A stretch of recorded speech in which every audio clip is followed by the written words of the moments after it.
আসসালামু আলাইকুম, সকলকে ঈদ মোবারক।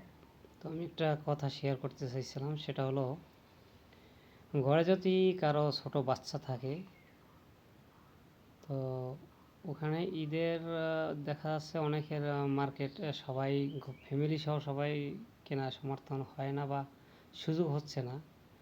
তো স্বল্প টাকা দিয়ে আপনার ওই বাচ্চাটাকে একটু পায়জামি, পাঞ্জাবি বা পাজামা প্লাস গেঞ্জি, শার্ট যেটুকু পারেন, টি শার্ট কিনলে দেখবেন ওরা আকাশ ছোঁয়া খুশি হয়, এতটা খুশি হয় যে খুশিটা আপনার 5 লাখ টাকা দিয়েও কিনতে পারবেন না। বড়োদেরকে যদি হাজার লাখ টাকা দিয়েও মানে উপকার করেন, তার চেয়ে 1000 গুণ আল্লাহ তাআলা খুশি হয় এবং ওরা খুশি হয়, রাইট?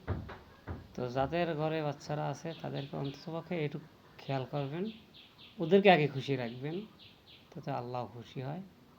ওদের খুশি, বাবা মার খুশি এবং আল্লাহ তাআলাও খুশি। ওকে, এই কথাটা সত্যি কি মিথ্যা বা রাইট কিনা সবাই একটু জানাবেন, এবং এটা আমার জ্ঞান থেকে আমি বলছি, বার্তায় শেয়ার করলাম। অগ্রিম ঈদ মোবারক, শুভেচ্ছা। আসসালামু আলাইকুম, সবাই ভালো থাকবেন।